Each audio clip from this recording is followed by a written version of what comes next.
መጽሐፍ ቅዱስ ላይ ኃጢአትን መደበቅ ምን እንደሚያመጣ የሚያሳይ አንድ ታሪክ ልንገራችሁ። ታሪኩ የነብዩ እግዚአብሔር ዳዊት ታሪክ ነው።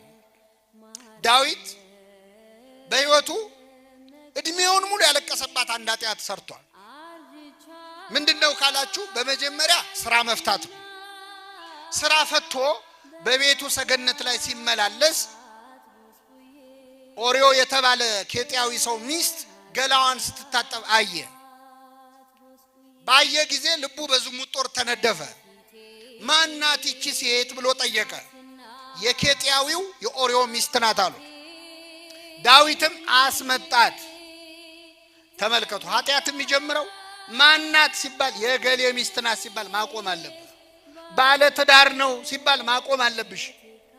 ባለ ትዳር ናት፣ ባለ ትዳር ነው ከተባለ በኋላ ጨዋታው ከቀጠለ መጨረሻው ያምር።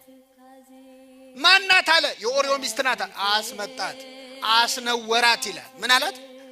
መጽሐፍ ቅዱስ ባልና ሚስት ተስማምተው የሚፈጽሙትን ሩካቤ አወቃት ይላል።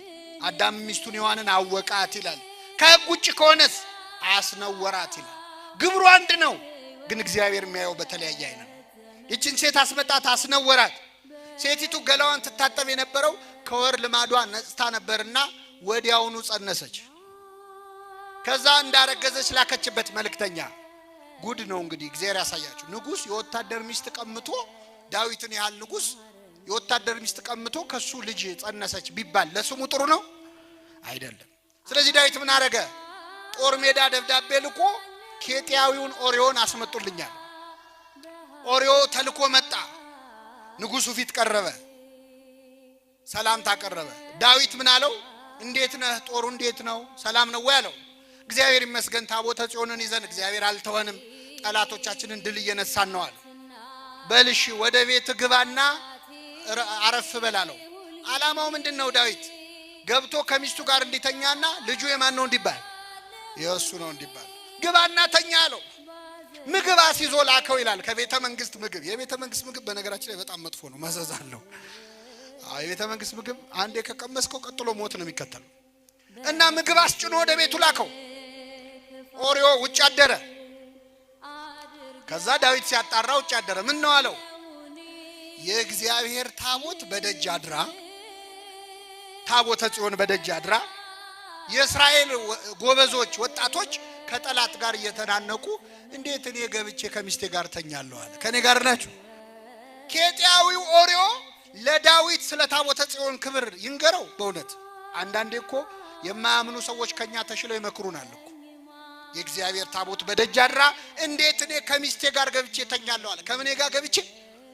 ከሚስቴ ጋር። ዳዊት እኮ ከሰው ሚስት ጋር ነው የተኛው። እግዚአብሔር ምን ሊለን የፈለገው? ልበ አምላክ እኮ ነው ዳዊት። 7 ሀብታት የተሰጡት እኮ ነው። ማንንም እንዳናምን ነው ምእመናን። እገሌ በቃ ነው፣ እገሌ ነቃ ነው፣ ጸሎተኛ ነው፣ ሰባኪ ነው፣ ዘማሪ ነው፣ አጥማቂ ነው ብላችሁ ማንንም እንዳታምኑ። ኃጢአት ያላዋረደችው ሰው የለም። ሺህ ጊዜ ቢዘምር ከዳዊት ይሻላል እንዴ? ይበልጣል እንዴ? ዳዊት እግዚአብሔርን እያየ እኮ ነው የዘመረው። ግን ኃጢአት ሲያዋርድ የማይጠለው የለም። ድጋሚ አበላው፣ አጠጣው፣ አሰከረው፣ ከሚስቱ ጋር ገብቶ እንዲተኛ ነው። እሱ ግን አሁንም ውጭ አደረ። ሰካራም የልቡን አይስትም። ዳዊት ነገሩ አላመር ሲለው ደብዳቤ አስይዞ ላከው፣ ይገደል የሚል ደብዳቤ። ኬጢያዊው ኦሪዮ ወደ ጦር መሪው ወደ ኤልያብ ሄዶ ያን ደብዳቤ ሰጠ። የሞቱን ደብዳቤ ይዞ እንደ ባህራን፣ የሚገደልበትን ይዞ እንደ ይስሐቅ፣ እንደ ክርስቶስ ደብዳቤ ይዞ ሄዶ ሰጠው። ጦር መሪው ሲያየው ይሄ ሰው ይገደል የሚል ነው፣ የንጉሥ ትእዛዝ ነው፣ ምንም ማድረግ አይችልም። ወታደሮቹን ጠራና ኬጢያዊውን ኦሪዮን ይዛችሁ ወደ ጠላት ሂዱና ጠላት ግር ብሎ ሲመጣ ሽሹ አላቸው። እሺ አሉ። ጠላት ግር ብሎ ሲመጣባቸው ጥለውት ሸሹ። ታቦተ ጽዮንን ጥላችሁ ከርታችሁ እስራኤልን ከርታችሁ ወዴት ነው የምትሄዱት እያለ እየለፈለፈ ተደብድቦ ሞተ ይላል። አሁን ነብዩ ናታን መጣ ወደ ዳዊት። ምንድነው አለ ዳዊት። ደነገጠ። አመጣጡ አላማረው።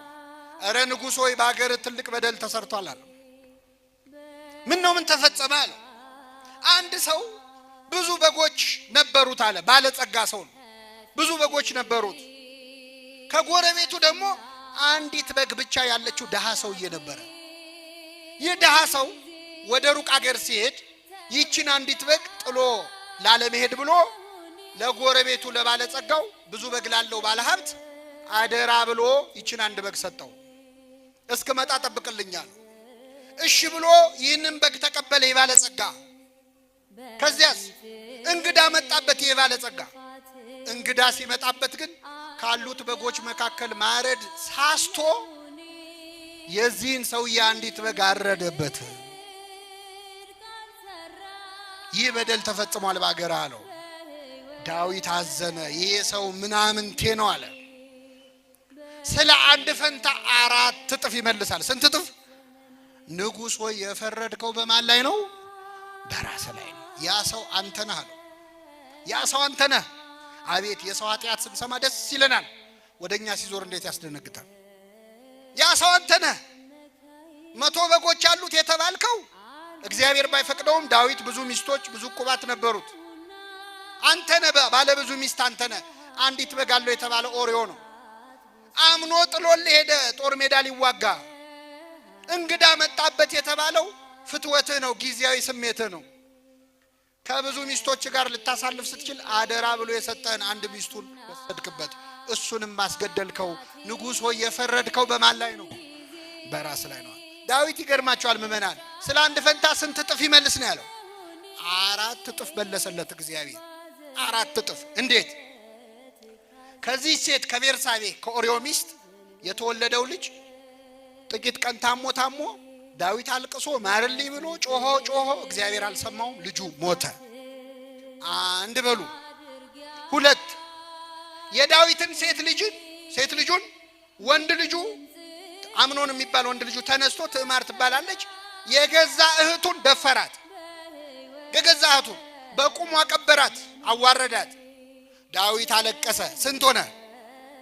3ኛ የዳዊት ሌላ ልጅ አቤሴሎም እንዴት እህቴን ይደፍራል ብሎ ይህን ደፋሪውን አምኖንን ገደለው። ስንት ሆነ?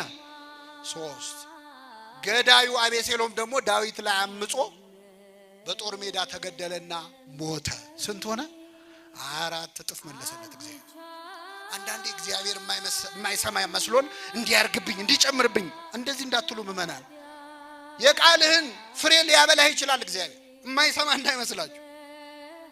አሁን ይህን ለምን አነሳው? ዳዊት የሰው ሚስት እስከ ማስገደል ድረስ የደረሰው ኃጢአቱ ምን ለማድረግ ነው? መልሱልኝ። ኃጢአቱ ተደበቀ አልተደበቀ? ይሄው ቁጭ ብላችሁ እዚያው ደምረን ላይ የዳዊትን ኃጢአት እየሰማችሁ ነው አይደለም? እኔው በአደባባይ እየተናገርኩ ነው። ገና ሌላ ደብሬ እጄ እናገራለሁ። ዳዊት ከዘመኑ ሰዎች ኃጢአቱን ደብቃለሁ ብሎ ነበር። መማሪያ ሆኖ በዓለም ላይ ሁሉ የዳዊት ኃጢአት መነገር ጀመረ። መማሪያ ከመሆን ይሰውራችሁ። አይገር ወንጌል ላይ ራሱ ኃጢአቱን እንኳን አልደበቀለትም እግዚአብሔር። አብርሃም ይስሐቅን ወለደ፣ ይስሐቅ ያዕቆብን ወለደ፣ እሴይም ዳዊትን ወለደ ብሎ ዳዊትም ከኦሪዮ ሚስት ሰሎሞንን ወለደ ይላል። ከማን ሚስት? ኃጢአትን ስትደብቅ እግዚአብሔር ይገልጥብሃል፣ ስትገልጠው ይደብቅልሃል። ኃጢአታችንን ለመግለጥ እግዚአብሔር ኃይሉን ያድለን።